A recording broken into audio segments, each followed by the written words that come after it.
We probably spent millions of dollars just paying our broker benefits, and I couldn't tell you where those dollars went.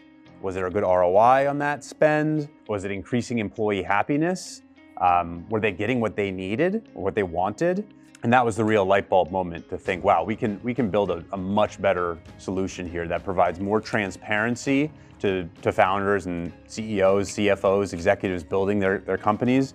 We can deliver a better experience for employees, and we can remove a lot of cost so that instead of paying into something where you don't even know what the dollars are doing for you, you can redeploy that capital into your product or into marketing to help build your business. We started Plated in 2012 in my apartment on West 14th Street in Manhattan. It was my co-founder Josh and me, and we saw this hole in the market. We thought that there were millions of people across the US that wanted better food, wanted to cook, but it was just hard going to the grocery store, knowing what to cook, knowing what to do once you got home, having all this stuff left over that you then threw away. We thought we could improve that, and that's what we set out to do. We were doing over $100 million of revenue before we sold the business to Albertsons in late 2017. It took a while to get liftoff. It was like 18 months from inception in 2012 to actually seeing some real traction. And the big inflection point for us was going on Shark Tank.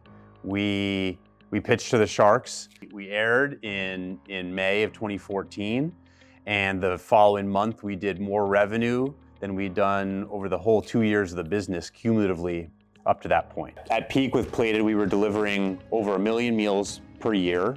We were doing over $100 million of revenue. We had over 1,000 employees, and it was a crazy operation. We were reinventing the business every 6 months.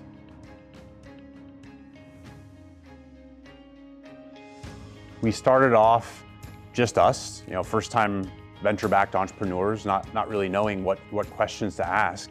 And we fell into a PEO.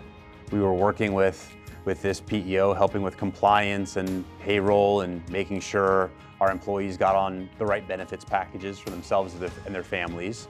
And then as we scaled, we brought on a head of HR, and our head of HR said, well, it's probably time now when we reached about 100 employees to get off of our PEO and start working with a benefits broker.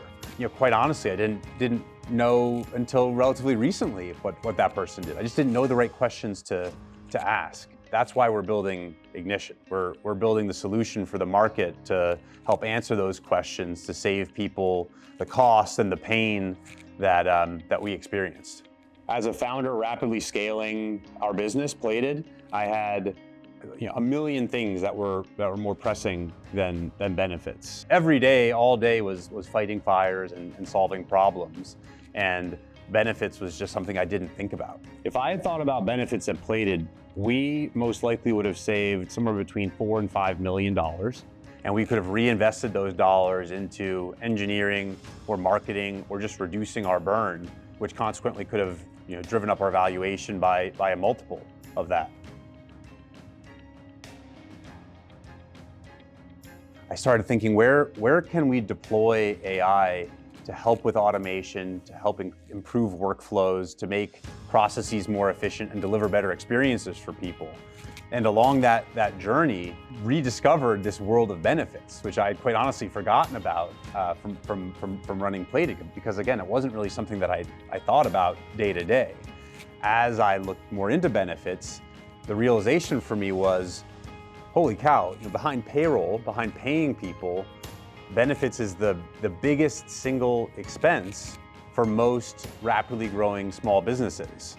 When I look closer at how benefits brokerages work, I realized that there's really this disincentive between the company that sits here.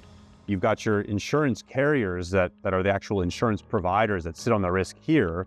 And then you have your broker in the middle that typically is getting paid by the carriers. And everybody wins but you. I realize now this wasn't my failure. This is just how this system works. And it's a failure of an opaque system that hides a lot from the end consumer, which is you, the founder or CEO. The problem became extremely clear to me, and the question then became, what am I going to do about it?